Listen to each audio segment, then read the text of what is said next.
dental cream to clean your breath while you clean your teeth and help stop tooth decay, and Luster Cream Shampoo for soft, glamorous, caressable hair bring you Our Miss Brooks, starring Eve Arden.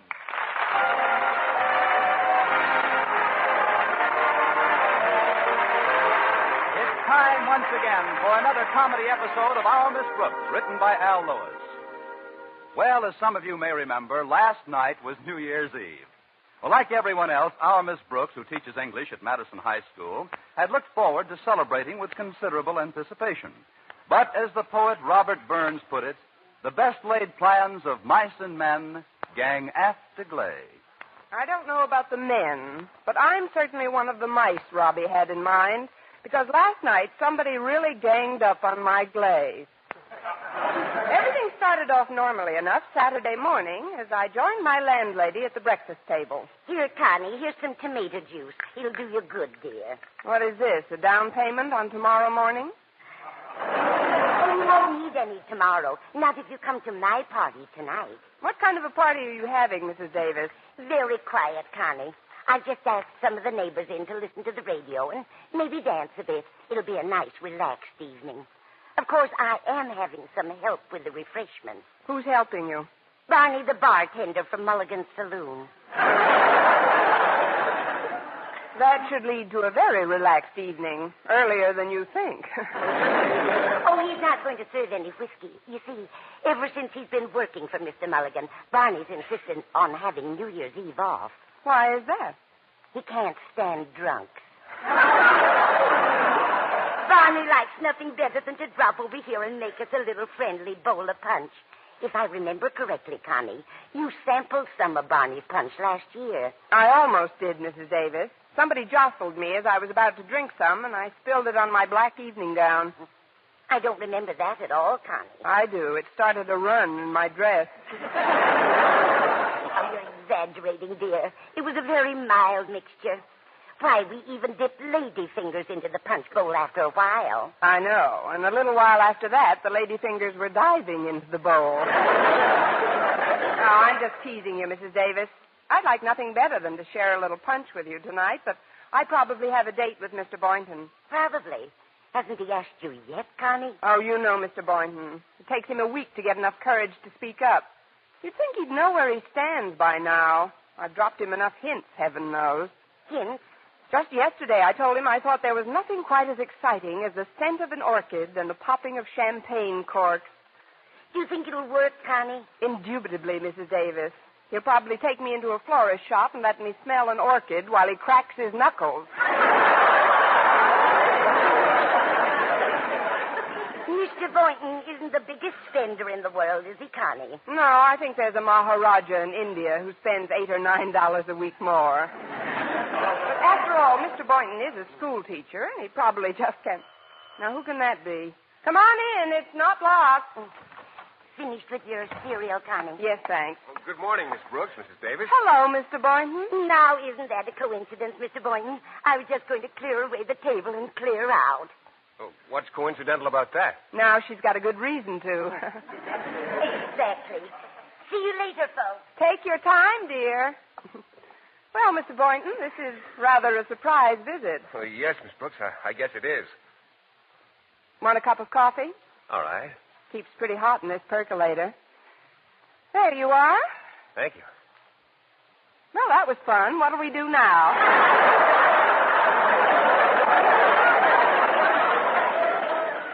Tonight, as you know, is New Year's Eve, Miss Brooks. Yes, I know. It's the one night in the year I believe in celebrating.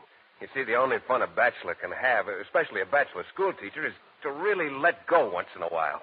Might also be fun to hold on once in a while. Don't look so shocked. I'll withdraw the statement. Strike that from the record, clerk. The one thing I'm so grateful for, Miss Brooks, is that our relationship has always been completely honest and above board. I can talk to you straight from the shoulder. You certainly can, Mr. Boynton. I don't have to beat around the bush. No, you don't. I can come right to the point without stalling. I hear you talking. I don't have to mask my real intentions with a lot of pseudo-diplomacy. Never no pseudo-diplomacy. Well, what I'm trying to say, Miss Brooks, is that, well, several weeks ago, I promised to attend the Biologist Club New Year's Eve party at the Club Jamboree tonight. Oh, that sounds like a lot of fun, Mr. Boynton. Oh, I'm sure it will be. But the ticket cost $5, Miss Brooks, and, well, I only had enough for the one when I bought it. And, well, since then, I've had some unexpected holiday expenses and just haven't been able to afford another one. Of course, I'd love to ask you to join me tonight, but I couldn't very well invite you to pay for your own ticket, could I? You could, but I couldn't. Pay for it, I mean. I've had some holiday expenses of my own, Mr. Boynton. 2 whole weeks of eating. Well, I'm terribly sorry we won't be together, Miss Brooks. As a matter of fact, I suspected you were just as broke as I am. That's why I came over to see you now. What do you mean, Mr. Boynton? Happy New Year, Miss Brooks. Same to you, Mr. Boynton. And thank you for a lovely morning. That's all right, Miss Brooks. Now let's sing 2 choruses of Old Lang Syne, and this will be the earliest I've ever folded on New Year's Eve. Please don't be annoyed, Miss Brooks. I'll be thinking about you tonight. From the minute I sit down in that nightclub and pick up my noisemaker. Well, thanks, Mr. Boynton. I'll be thinking of you, too, tonight, as soon as I sit down by the window and blow my tin horn. Well, I guess I better be running along now. Get cleaned up for the big night. Yes, you do that, Mr. Boynton. I've got to help Mrs. Davis with the dishes. Forgive me if I don't walk you to the door. Certainly. Well, see you next year, like they say. Don't take any wooden biologist.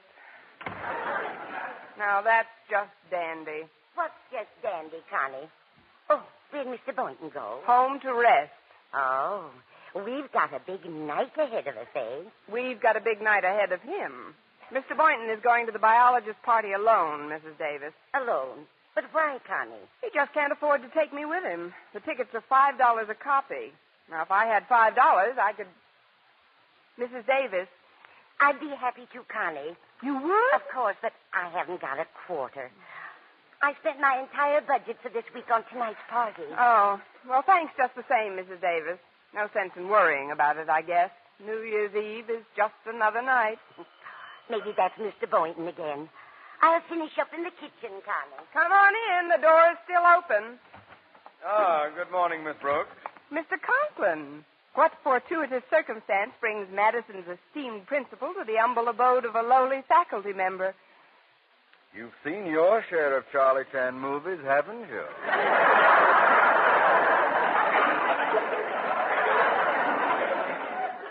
If you'll forgive me, Miss Brooks, I shall skirt the preliminaries and get right to the point. Firstly, Mrs. Conklin is visiting her sister, who has a touch of rheumatism in Philadelphia. That's a bad place to get it.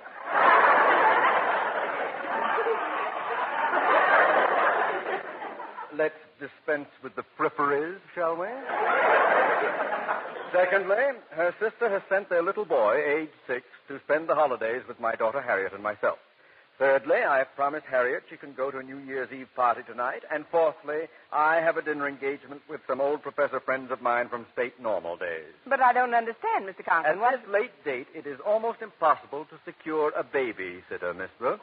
Now I understand. I'm sorry, Mr. Conklin, but I've been sitting with children for years now. I'm afraid I'm going to be busy tonight. Ah, what a pity. It would only be until 10 o'clock, and I was contemplating payment of, say, $5. Well, I'd like to help you, Mr. Conklin, but it's really out of the question for me to... Did you say $5? That is correct. Where and when? 7:30, my home. I'll be there, Mr. Conklin. Thank you, Miss Brooks. Thank you very much. Don't bother seeing me to the door. I know the way. Thank you, Mr. Conklin. Thank you very much. Yes, indeed. Mrs. Davis! Mrs. Davis! Yes, dear. What is it? Well, it's going to be a happy New Year after all. I'm going to sit with Mr. Conklin's nephew until 10 o'clock, and he's going to give me $5. He must be quite a well-to-do little boy.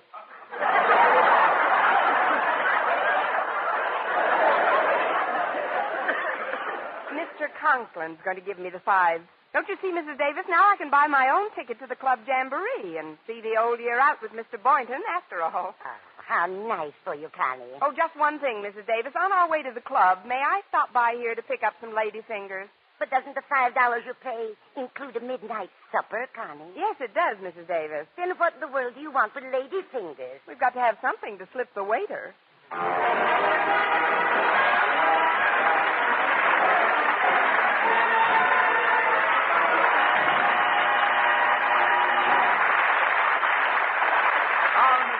starring Eve Arden, will continue in just a moment. But first, here is Vern Smith. Now, proof that brushing teeth right after eating with Colgate Dental Cream helps stop tooth decay before it starts. Continuous research, hundreds of case histories, makes this the most conclusive proof in all dentifrice research on tooth decay. Eminent dental authorities supervised hundreds of college men and women for over 2 years. One group always brushed their teeth with Colgates right after eating. The other followed their usual dental care. The group using Colgate Dental Cream as directed, using Colgates exclusively, showed a startling reduction in average number of cavities, far less tooth decay. The other group developed new cavities at a much higher rate. No other dentifrice offers proof of these results.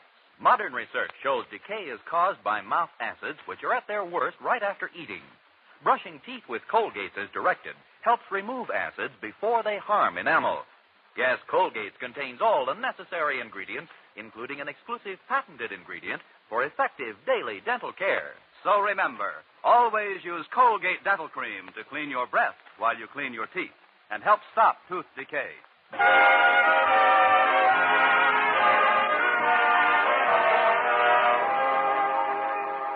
Well, I phoned Mr. Boynton and asked him to meet me at Mr. Conklin's home at 10 that evening. At 9:30, I was still trying to get little Stevie into bed. Now, listen, Stevie, it's getting awfully late. Just when do you propose to go to sleep? Well, as soon as I get another glass of water.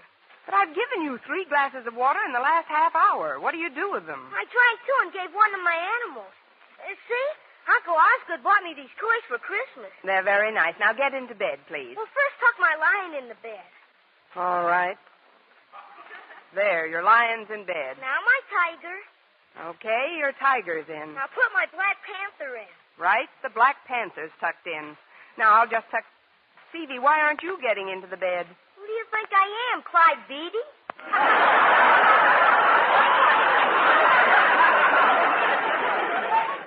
I wish I had a book on child psychology with me. A nice heavy one. Come on now, shove that menagerie aside and get in. Okay. Hello? Is that you, Harriet? Your daughter's dressing for her date, Mr. Conklin, but thanks for the comparison. On the phone, all voices sound alike to me. How's my nephew, Miss Brooks? Fine, Mr. Conklin. He's in his zoo. In bed. Good, good. Has the dear little fellow floated off to dreamland yet? Not quite, but one more glass of water should do it.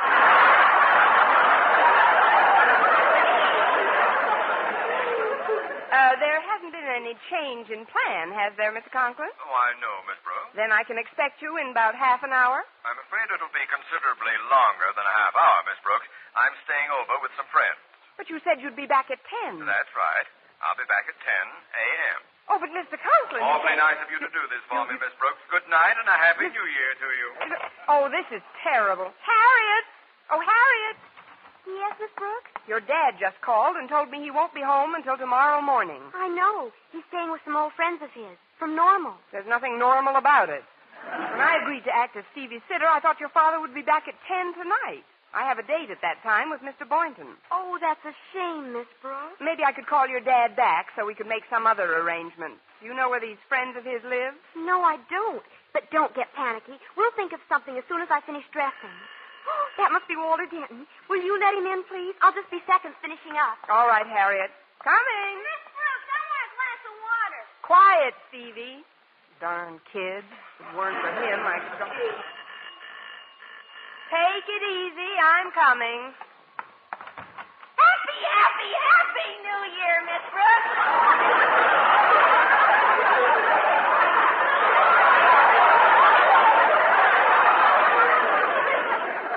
Come in, Walter. Isn't it a wonderful night to see the old year out on? Aren't you just in love with tonight, Miss Brooks? I'm crazy about it. Harriet will be ready in a few minutes, Walter. Ah, dear Harriet. You know, that's what I like best about this holiday. The feeling of closeness it gives you to the one you care for.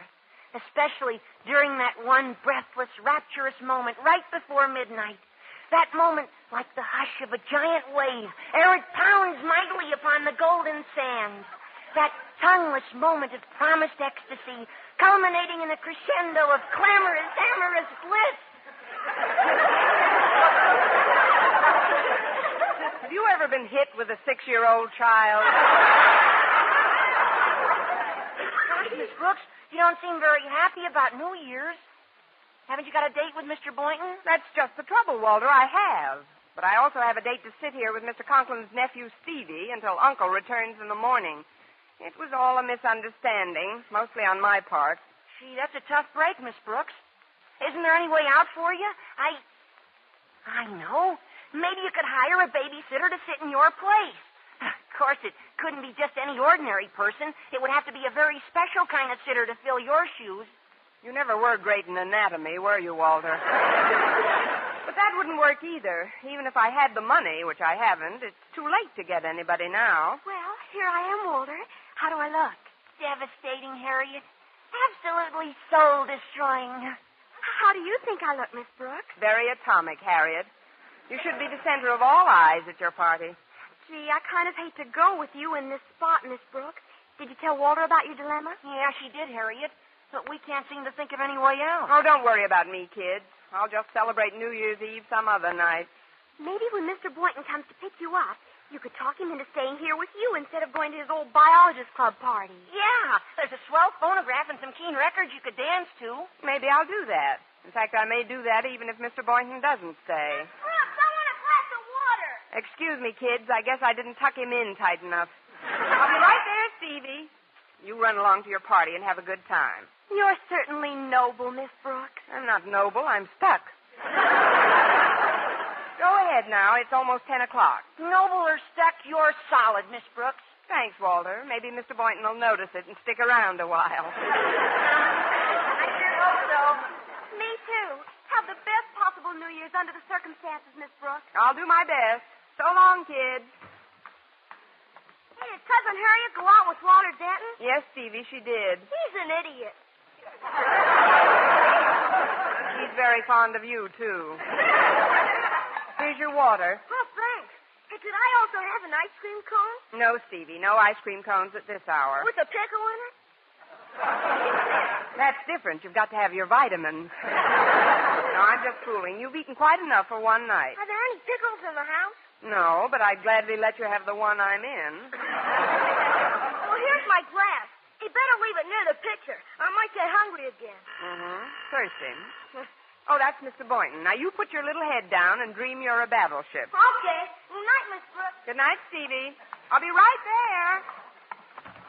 Oh, come in, Mr. Boynton. My, but you look handsome tonight. Oh, thanks, Miss Brooks. You look quite handsome yourself. I'm glad to see you already. I'm just raring to go. Well, unrare yourself, Mr. Boynton. I'm afraid I can't go with you tonight. But you said on the phone that Mr. Conklin will be back. Yes, and you... that was before he called me again. He won't be here until tomorrow morning. I can't leave Stevie alone. But I've been thinking, Mr. Boynton, we could have quite a nice time right here tonight. Here?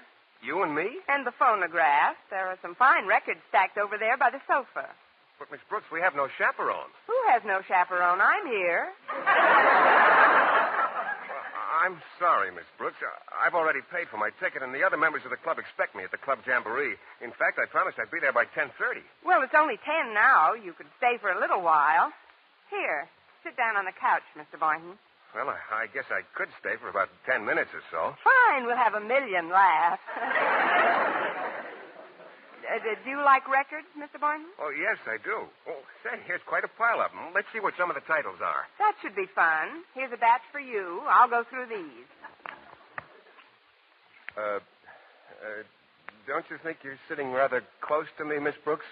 I know I'm sitting close to you, Mr. Boynton. Well, I mean, I'm a little off balance. I don't want to break any records. Don't worry, you won't.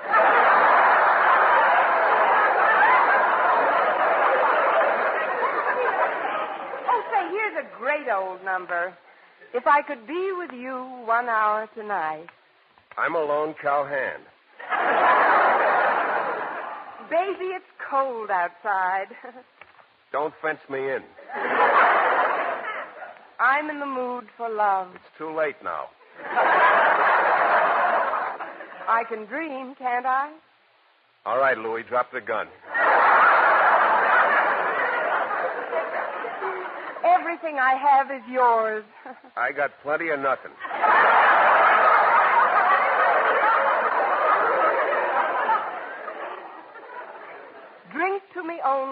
thine eyes. I want a glass of water. Quiet, Stevie. You've had all the water you're going to get. Now go to sleep. Okay. Don't get petulant. Maybe you should let him have it, Miss Brooks. I'd love to let him have it. He's had quite enough, Mr. Boynton. Oh, say, here's a beautiful number. The Bells of St. Mary's. Oh, that is beautiful. Excuse me, Mr. Boynton. Oh, before you answer it, Miss Brooks, I'd like you to know I've changed my mind. I just can't stand the thought of you spending New Year's Eve alone, so, I'll call my friends and tell them not to expect me. That is, if you still want me to stay here with you. If I still want you. Mr. Boynton, don't move from that spot. Be right there. If I still want him, he says. Hi, that's Miss Brooks. We just couldn't stand the thought of you spending New Year's Eve alone. Come on in, Walter. Oh, but what about your friend's party, Harriet? We told them we weren't coming, Miss Brooks. Walter and I decided to spend New Year's Eve right here with you. With me, but Mr. Boynton's here. Oh, hello, Harriet, Walter. How are you both? I'm fine, thanks, Mr. Boynton. We came back to help Miss Brooks celebrate the New Year. Well, good. The more the merrier. I'm staying here, too. Wonderful. We'll have our own party, the four of us. Won't that be just the end, Miss Brooks? It'll be the end of something.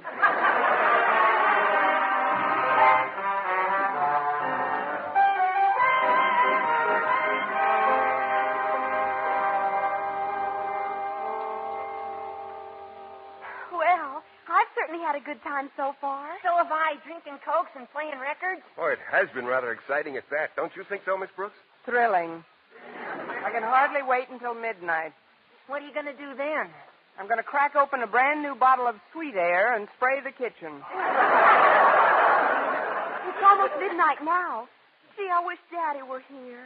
That would be all I need.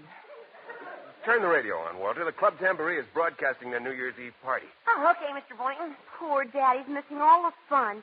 He and those old professors of his probably played a few games of chess and went to bed about 11:30. Well, perhaps it's for the best, Harriet. Your father's a very high-strung man. Too much noise isn't good for him.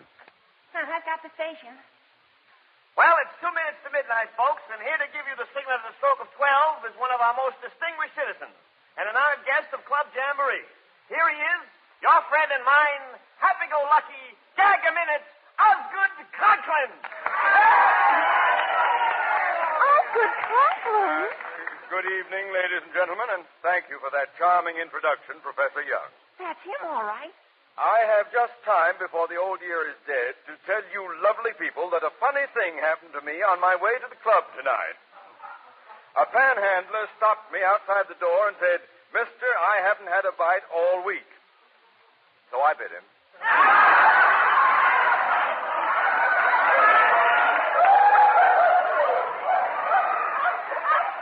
Oh, great. Madison's next principal will probably be Milton Berle. Now, when I give you the signal, let's get those noisemakers going and really let her rip. There are only 5 seconds to go. 4, 3, 2, 1.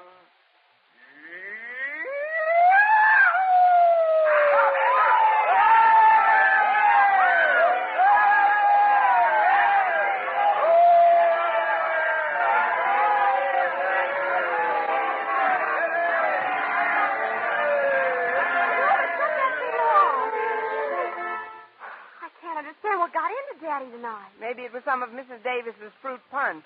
Oh, gosh, Harriet, your dad's entitled to have a little fun once in a while. After all, people are only human. Well, it is New Year's Eve.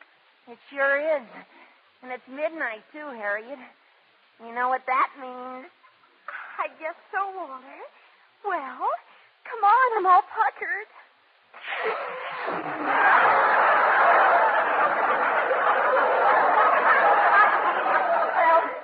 Here goes, Harriet. Mr. Boynton, do you see the work that's going on in the next yard? Yes, I do, Miss Brooks. And although I must admit I'm a rather diffident person most of the time, I feel that this being New Year's Eve, I can take a certain liberty. Liberty? You can take shore leave. Well, I'm ready if you are. I'm puckered, Mr. Boynton. I'm thirsty, Miss Brooks. Oh. Well, that's done it. If you'll forgive me, Mr. Boynton, I'm going to pour 3 glasses of water. 3? But who are the extra 2 for? You and me. We might as well be loaded as the way we are.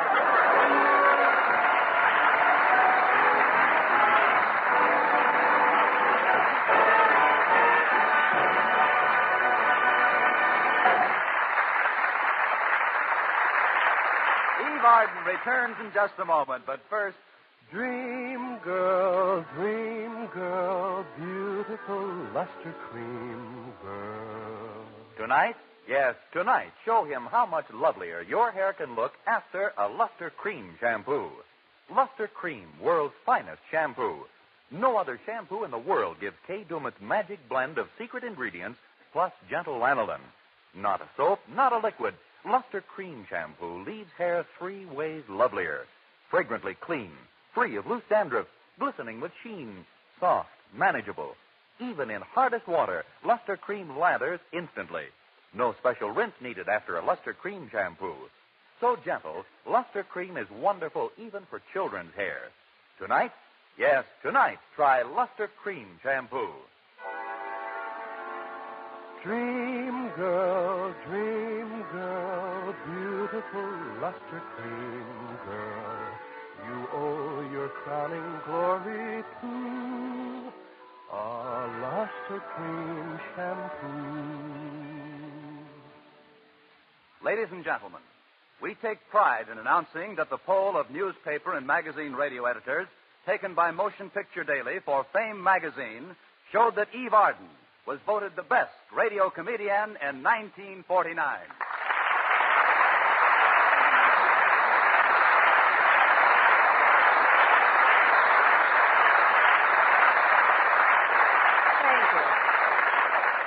My sincere thanks to the radio editors, Motion Picture Daily, and Fame magazine, and to every school teacher and pupil, as well as their parents and friends, a very happy New Year. Good night.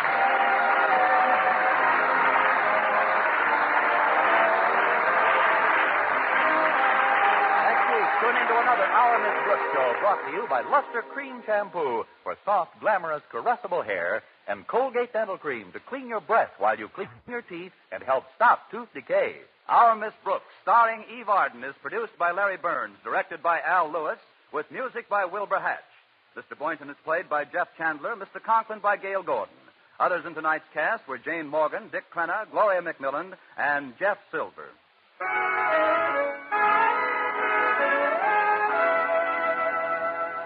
Be beauty-wise, get bath-size Palmolive soap for beauty care all over. Yes, for your tub or shower, enjoy the same glorious beauty lather that millions of women have found so wonderful in bringing lovelier complexions in just 14 days. Simply buy the big, thrifty, long-lasting bath-size Palmolive. Use it for your Palmolive soap facials. Enjoy its oceans of creamy, beautifying lather in your tub or shower. And say, men love it, too. So let the whole family enjoy bath-size Palmolive. Yes, be beauty-wise, get bath-size Palmolive soap today.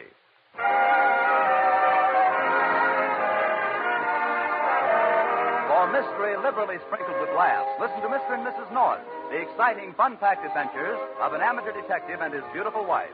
Tune in Tuesday evening over most of these same stations. And be with us again next week at this same time for another comedy episode of Our Miss Brooks. Bob Lamont speaking. This is CBS, the Columbia Broadcasting System.